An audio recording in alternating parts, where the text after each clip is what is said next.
The morning sun cast long shadows through the crystal spires of the royal palace. Jack stood at his usual post, watching the streams of light scatter into rainbow patterns across the polished floor. After 5 years on Lumeria, he still found himself amazed by how the entire city seemed to glow from within. The crystalline architecture wasn't just beautiful. It was alive, growing and changing with the needs of its people. As the human security consultant to the royal family, Jack's presence often drew curious looks from the Lumerian court. He didn't mind. At 45, with gray touching his temples and scars marking his hands, he had long since grown comfortable with being the odd one out. His military background and experience in crisis management had earned him this position, even if some of the more traditional court members questioned having a human in such an important role. The quiet morning shattered as his communication device lit up with an urgent signal. Jack's practiced eyes scanned the incoming message, his heart rate quickening with each word. Princess Luna's personal guard had sent an encrypted distress call. The message was brief but clear. Princess captured. Royal guard compromised. Trust no one. Jack checked his watch, a habit from his military days that he'd never shaken. The princess should have been in the middle of her morning meditation in the Eastern Tower. He pulled up the security feeds on his tablet, flicking through cameras until he found the meditation chamber. Empty. The cushions where she usually sat were disturbed, and there were signs of a struggle, crystal shards scattered across the floor. Without waiting for official orders, Jack grabbed his emergency pack from behind his desk. Years of military service had taught him that the first hours after a kidnapping were crucial. He knew he was breaking protocol. He should report this to the Royal Guard commander, wait for a proper response team, follow the chain of command. But the warning echoed in his mind. Royal Guard compromised. As he made his way through the palace's winding corridors, Jack's mind raced through everything he knew about Princess Luna. Unlike the other members of the royal family, she had always shown a particular interest in human culture. She was the driving force behind many of the diplomatic initiatives between Earth and Lumeria.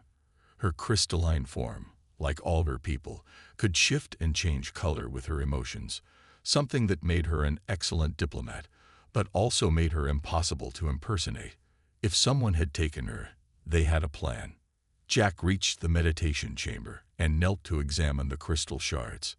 To most, they would look like simple debris, but he had studied Lumerian biology. These weren't from the building. They were from the princess herself, a sign of distress among her people when their crystalline forms fractured under extreme emotion or physical trauma. He pulled out his scanner, a modified human device that could track the unique energy signature of Lumerian crystals. The princess's signature was faint but detectable, leading away from the chamber and down toward the lower levels of the palace. Jack followed, keeping to the shadows, grateful for the years he'd spent memorizing every corner and passage of the massive structure. The trail led him to one of the ancient transport tubes, long abandoned and supposedly sealed off. The access panel had been carefully removed and replaced. Professional work. Inside, he found more crystal shards and signs of drilling equipment. Whoever had taken the princess had been planning this for a long time. Jack's communicator buzzed again.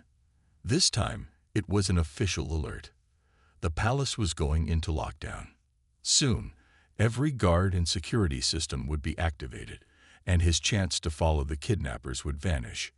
He had to make a choice: follow protocol or follow his instincts. He thought about Princess Luna, about the time she had visited Earth as an ambassador, how she had stood up to her own council to defend human interests, how she had once told him that she trusted his judgment more than any advanced security system.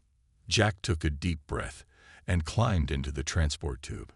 The kidnappers had left behind trace elements of their drilling equipment, the kind used in the forbidden mining zones beyond the city's borders.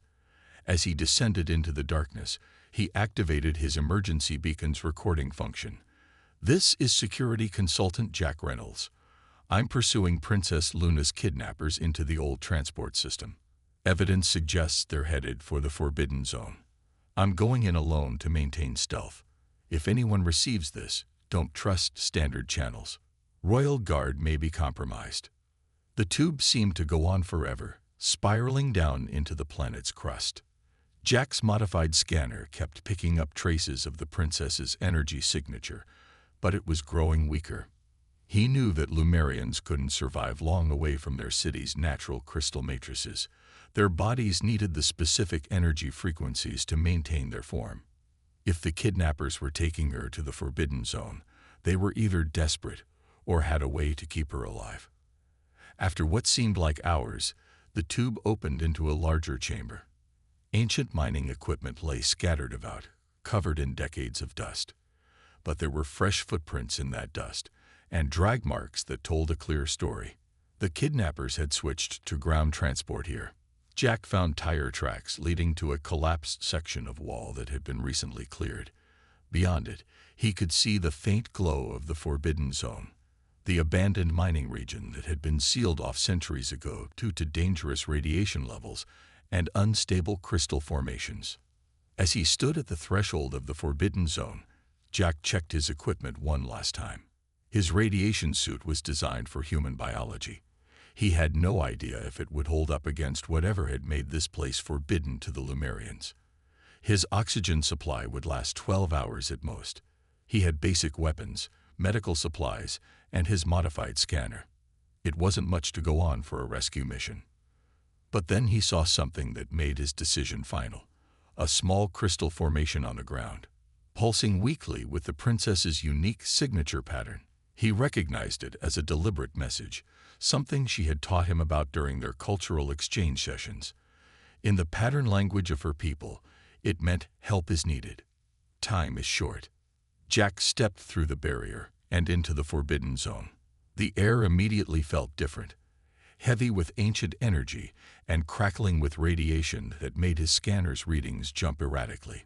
Somewhere ahead in this dangerous maze of abandoned mines and unstable crystal formations, Princess Luna was being held by kidnappers who had managed to infiltrate the highest levels of Lumerian security. He had no backup, no official authorization, and every protocol said he should turn back and wait for a proper rescue team. But Jack had learned long ago that sometimes the right thing to do and the proper thing to do weren't the same. He checked his compass, knowing that the massive radiation levels would probably render it useless soon, and started walking into the forbidden darkness. Behind him, the last lights of the safe zone faded away, leaving him alone with his determination and the faint trail of crystal shards that marked his princess's path into danger. The darkness of the Forbidden Zone pressed in around Jack as he followed the kidnapper's trail. His flashlight beam caught the glitter of crystal formations that grew like twisted trees from the rocky ground. Unlike the ordered beauty of the city above, these crystals were wild and dangerous, pulsing with unstable energy that made his radiation detector chirp warnings every few minutes. He checked his oxygen levels, still good for about 10 hours. The tracks he followed were clear enough in the dusty ground, but they worried him. The kidnappers weren't trying to hide their trail at all. Either they were very confident, or this was a trap. Jack's years of military experience told him it was probably both. A distant rumble made him freeze in place. The sound echoed through the tunnels, and small crystal shards fell from the ceiling. After it passed, Jack pulled out his scanner again. The princess's energy signature was getting weaker, but it was definitely leading deeper into the maze of tunnels. He had to move faster. The path took him through what must have been an old mining operation. Rusted machinery sat silent in the darkness, looking like ancient monsters in his flashlight beam. Jack noticed something odd about the dust covering the equipment. Some of it had been disturbed recently, not by the kidnappers passing through, but by someone using the machines. He approached one of the control panels and wiped away the dust. To his surprise, small lights still blinked on its surface. Someone had restored power to these ancient systems. Jack's concern grew. This wasn't just a kidnapping. This was a well-planned operation with serious resources behind it. A flicker of movement caught his eye. Jack dropped into a crouch behind one of the machines, switching off his flashlight. In the darkness, he could see a faint glow moving through a tunnel ahead. It wasn't the normal crystal light. This was different, more like the bioluminescence some deep cave creatures used. As the glow came closer, Jack sought its source.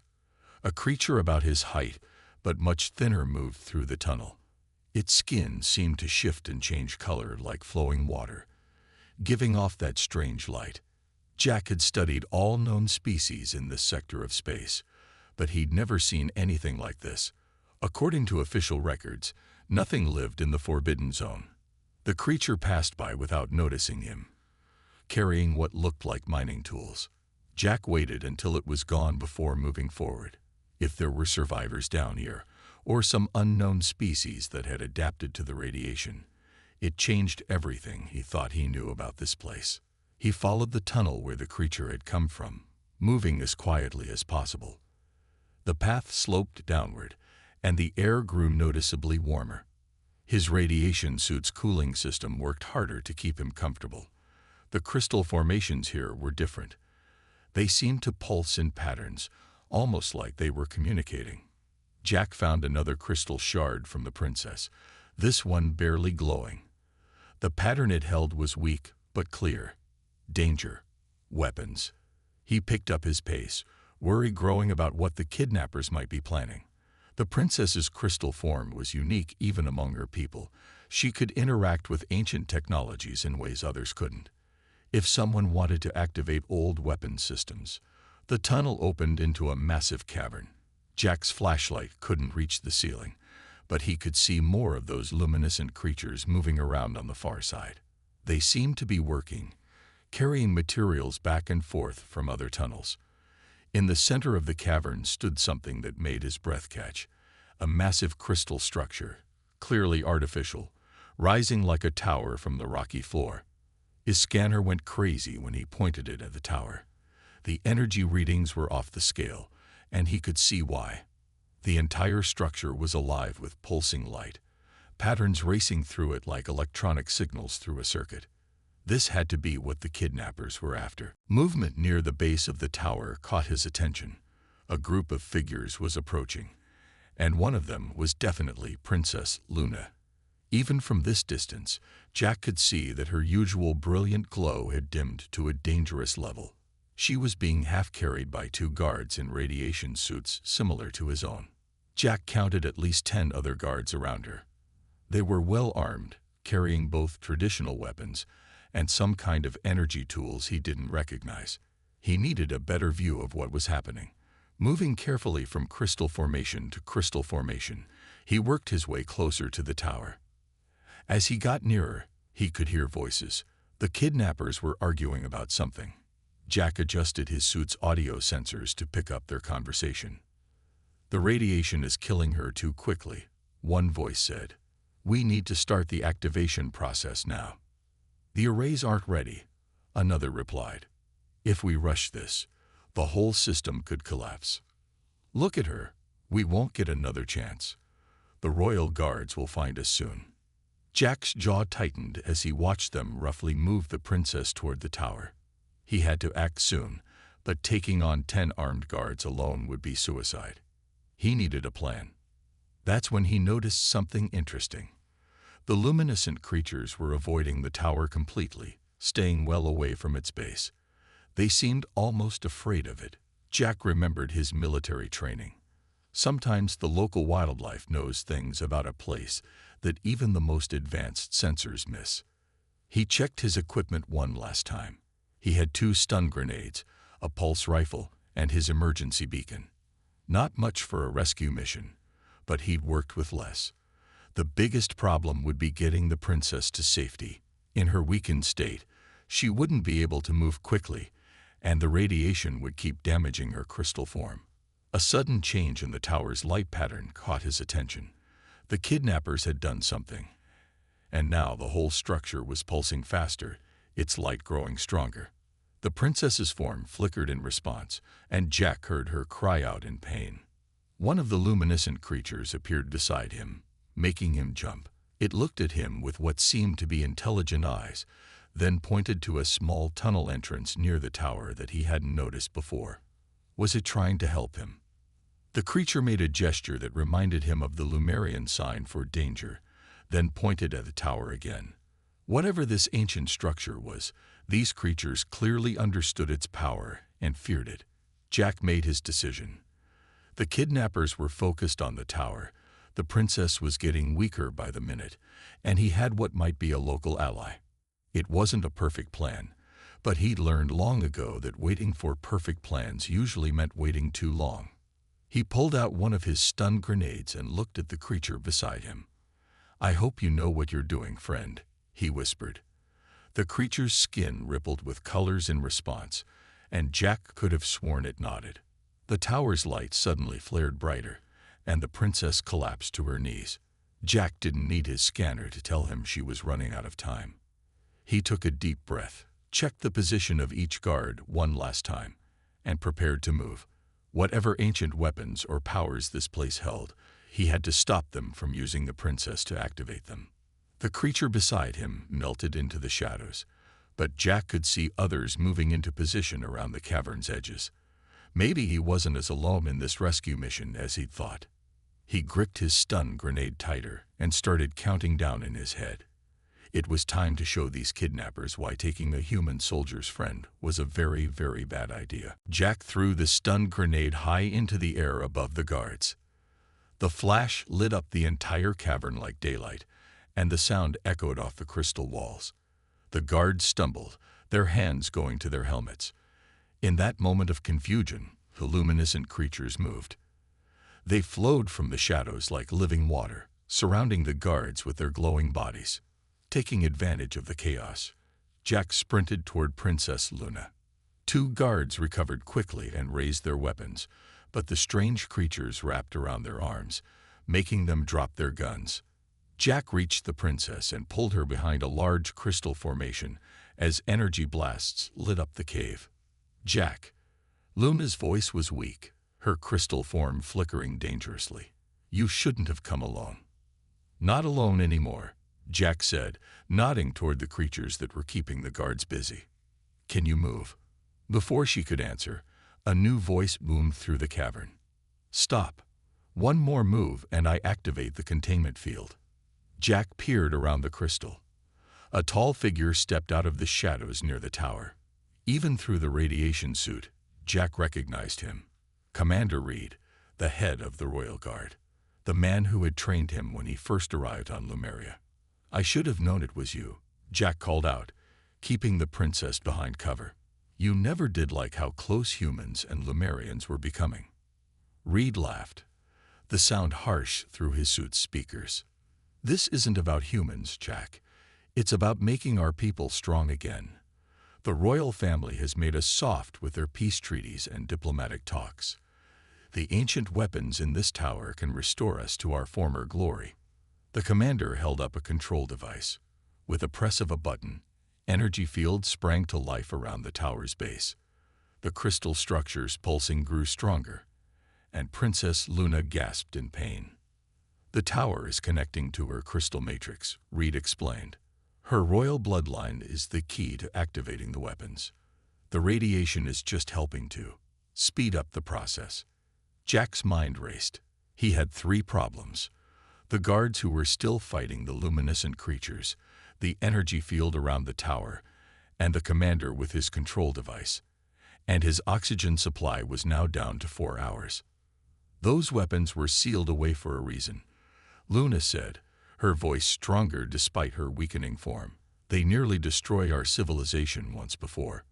Sometimes destruction is necessary for rebirth," Reed replied. He pressed another button, and the energy field pulsed.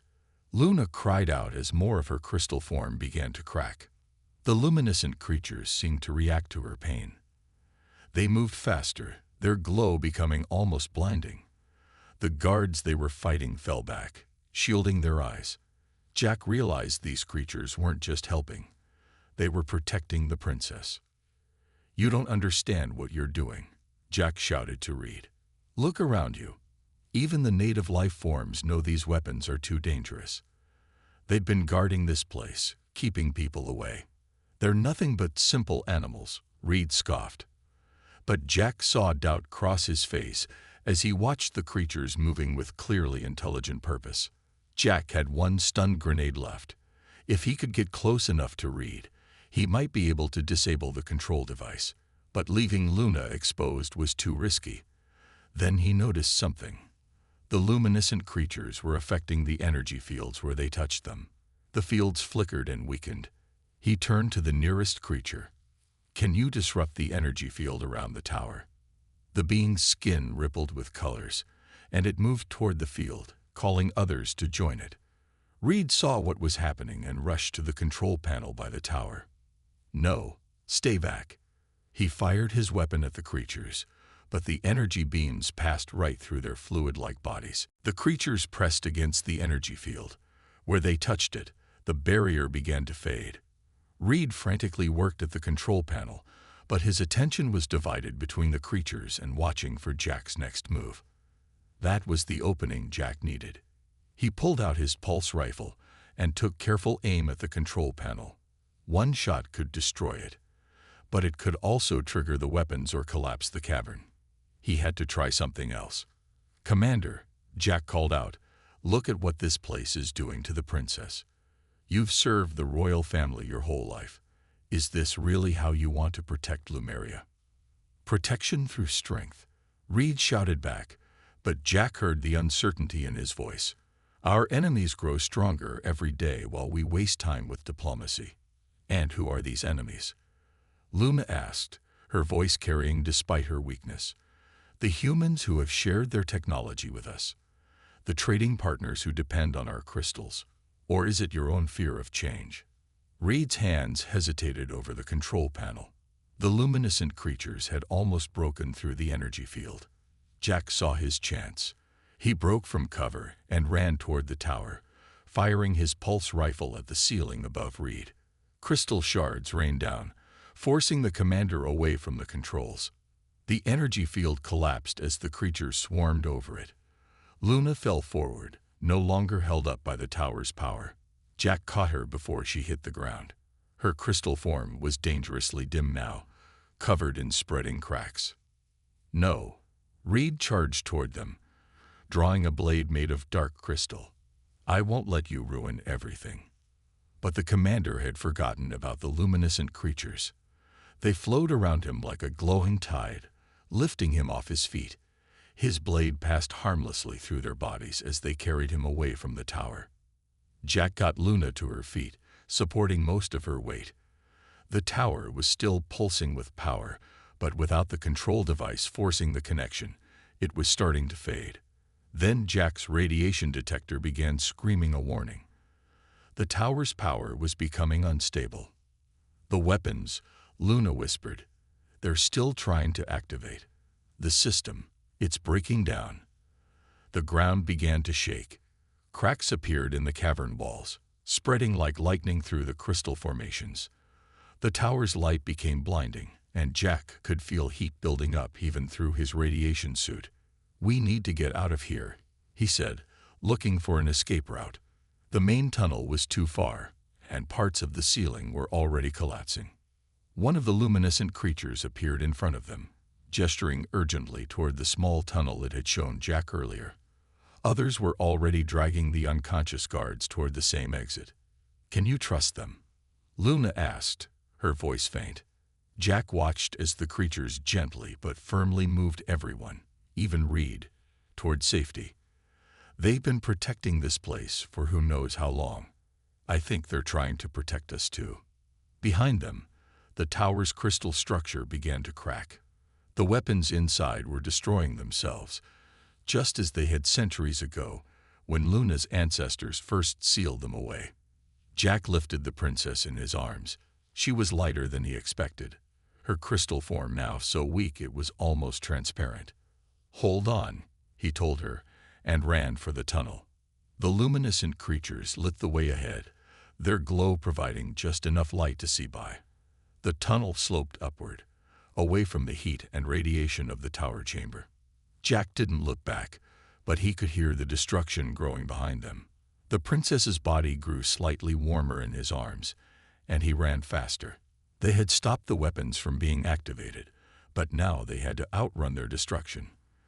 The lives of everyone in the tunnel, guards, rebels, and creatures alike, depended on reaching safety before the entire Forbidden Zone collapsed around them. The tunnel shook violently as Jack carried Princess Luna upward through the darkness. Behind them, the sound of destruction grew louder. The luminescent creatures guided their way, their soft glow showing the safest path through the collapsing passage. Other creatures helped the captured guards and rebels move faster, even the unconscious ones. "Stop," Luna whispered. Her crystal form had grown so dim that Jack could barely see its glow. "The weapons, they're not just destroying themselves. They're starting a chain reaction through all the old mining tunnels." Jack paused for a moment, letting her catch her breath. His own oxygen supply showed 3 hours remaining, but the heavy exertion was making him use it up faster. "What kind of chain reaction?" "The crystals down here, they're all connected.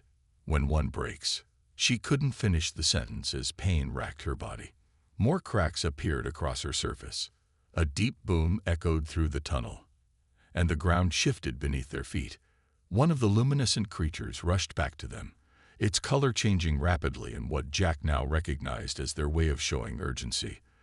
The creature pointed to a side tunnel, then made the Lumerian sign for danger that it had shown Jack earlier.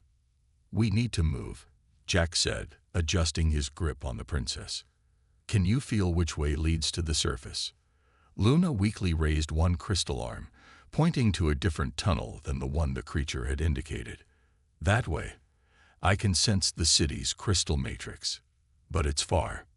Before Jack could decide which path to take, Commander Reed's voice rang out from behind them. The rebel leader had regained consciousness and broken free from the creatures trying to help him escape. "The weapons must be activated," Reed shouted, his voice cracking with desperation. "Our ancestors built them for a reason." He was holding something in his hand, a smaller version of the control device from the tower. Jack carefully set Luna down behind a crystal formation. "You saw what happened down there," he called out to Reed.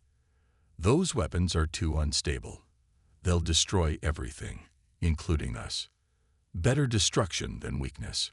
Reed pressed buttons on his backup device. The crystals in the tunnel walls began to pulse with dangerous energy. Luna cried out as her form responded to the power surge. The luminescent creatures reacted instantly. They flowed toward Reed like a glowing wave, but he had learned from their previous encounter. He pulled out a sonic device that emitted a high-pitched whine. The creatures recoiled, their forms rippling in pain. "I studied them while searching for this place," Reed said with a cruel smile. "They can't stand certain frequencies. Now step away from the princess. The activation sequence isn't complete yet." Jack looked at Luna, then at the 2 tunnel choices they had. The one the creature had pointed to probably led to a safe exit, but the path Luna sensed led to the city, and she needed to reconnect with its crystal matrix soon or she wouldn't survive. Another explosion rocked the tunnel. Cracks spread through the walls like spider webs. The other guards and rebels had already fled up the side passage, led by the few creatures that could still help despite the sonic weapons effects. "The whole zone is coming down," Jack said, trying to reason with Reed one last time. "Even if you activate the weapons, we'll all be buried down here. Our ancestors' weapons are worth any sacrifice." Reed adjusted his device, and Luna's crystal form began to lift off the ground, pulled by the energy field he was creating. Jack had to make a choice. The tunnel Luna had pointed to was starting to collapse. The safe path was quickly becoming their only option, but the princess would die without reaching the city's crystal matrix. He looked at the luminescent creatures suffering from Reed's sonic weapon, and suddenly he had an idea. During his military training, he had learned that sometimes the best way to stop a signal wasn't to block it, it was to overwhelm it. Jack pulled out his pulse rifle and adjusted its power core to maximum. The weapon would burn out, but if he got the frequency right— "Commander," he shouted, stepping into view, "you want to talk about our ancestors. Let's talk about what they really left us." He fired the rifle at the ceiling, but not to bring it down.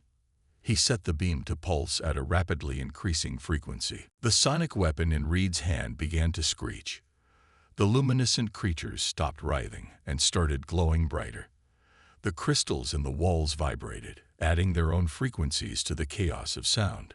Reed dropped his sonic device, covering his helmet where his ears would be.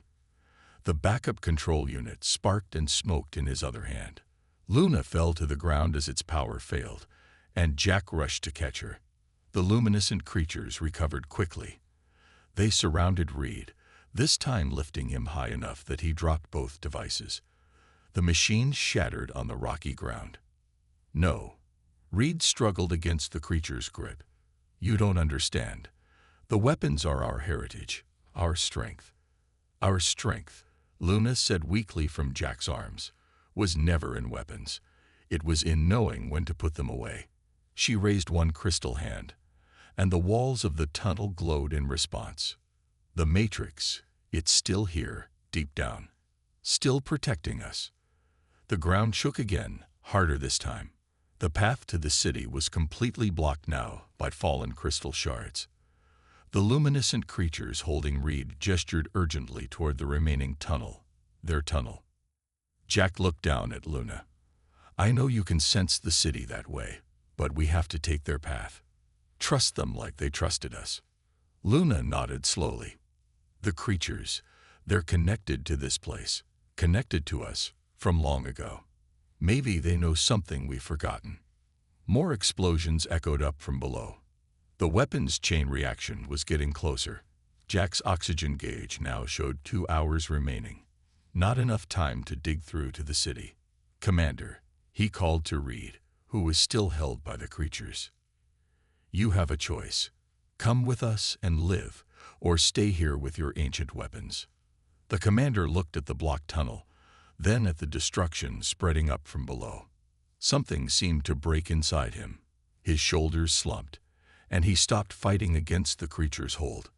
The path to the old ways is gone, Luna said softly, but we can find a new one together. The creatures set Reed down. He stood silently for a moment, then nodded once. The group hurried up the remaining tunnel, crystal walls crumbling behind them. The creature's glow showed them where to step, which paths to avoid. Jack's arms burned from carrying Luna, but he refused to slow down. Her crystal form was so dim now he could barely see it glowing. The radiation exposure and power drain from Reed's devices had taken a horrible toll. Without the city's crystal matrix, she had maybe an hour left.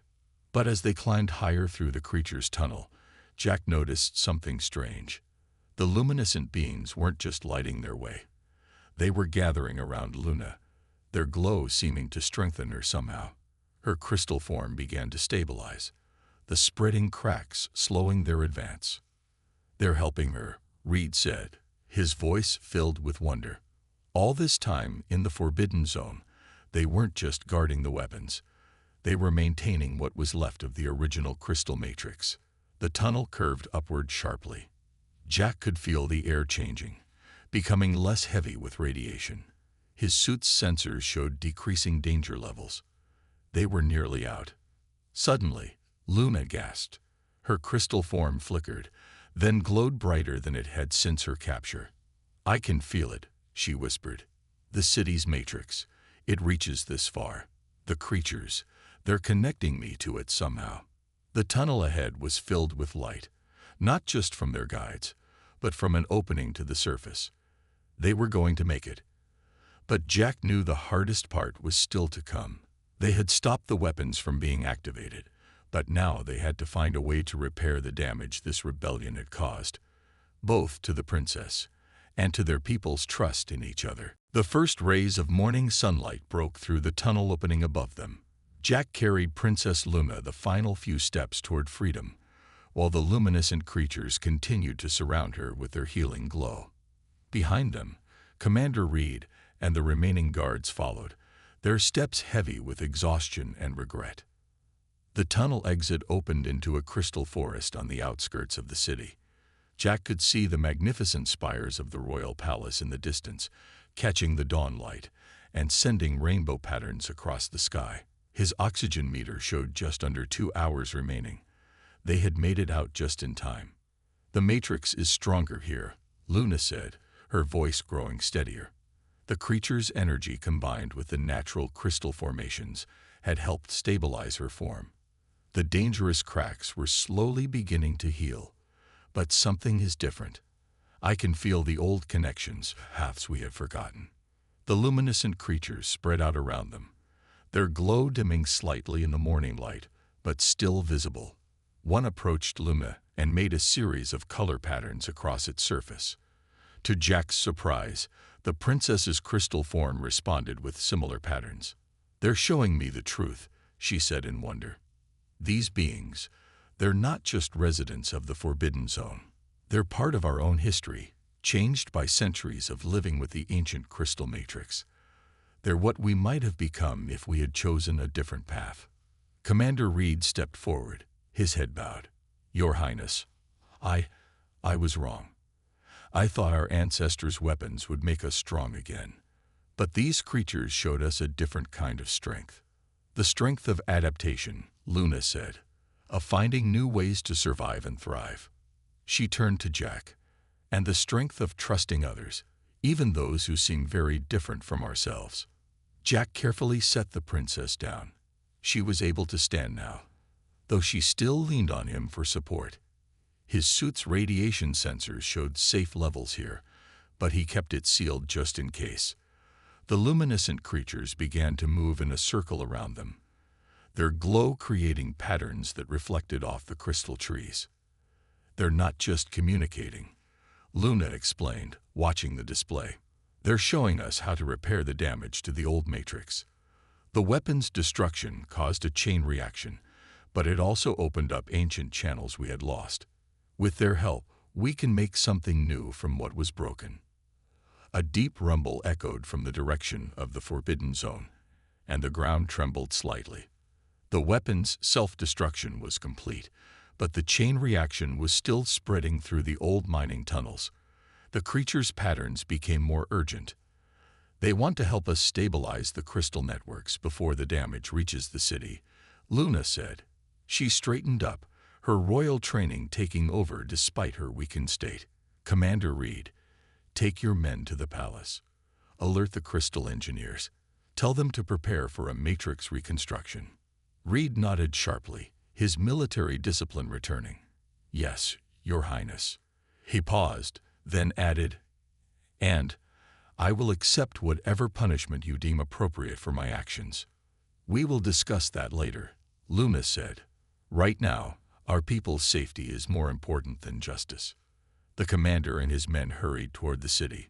Jack watched them go, then turned to Luna. "What can I do to help?" The princess smiled, her crystal form glowing a bit brighter.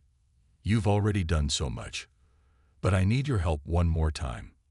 These creatures understand things about our crystal technology that we've forgotten, but they don't know how to work with our modern systems. We need someone who can bridge the old and the new." Jack thought about his years of studying Lumerian technology, learning to adapt human engineering concepts to work with crystal matrices. "I think I know what you mean." Over the next hour, they worked together, human, Lumerian, and the ancient crystal beings. The creatures showed them how to access the deep matrix channels, while Jack helped translate their methods into adjustments the city's modern systems could handle. Luna's royal connection to the crystal networks let her implement the changes on a scale no one else could manage. The palace engineers arrived with their equipment, and at first, they were stunned by the sight of the luminescent creatures. But when they saw how the beings could manipulate crystal energy in ways they had never imagined, they quickly joined in the work. As the sun rose higher, the tremors from the Forbidden Zone began to fade.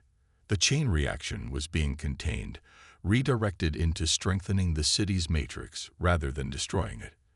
The luminescent creatures' glow pulsed in time with the city's power rhythms, old and new systems finally working in harmony. "Look," Luna said softly, pointing to where the crystal trees met the city's outer gardens. The two crystal types were growing together, modern and ancient formations blending into something new and beautiful. This is what we should have been doing all along. Not hiding from our past or trying to resurrect it, but learning from it. Jack checked his suit's oxygen level. Less than an hour now. But the work was almost done. The creatures were beginning to withdraw, their glow fading as they headed back toward their underground home. One of them approached Jack and Luna one last time. Its colors shifted in a pattern that Jack now recognized as gratitude. Luna's crystal form echoed the pattern, and she translated for Jack. They say they will always be here, guarding the old ways, but also helping us find new ones when we need them. The forbidden zone doesn't have to be forbidden anymore, just respected and understood. The creature reached out and touched Luna's crystal hand. Where they connected, both of their forms glowed brilliantly for a moment.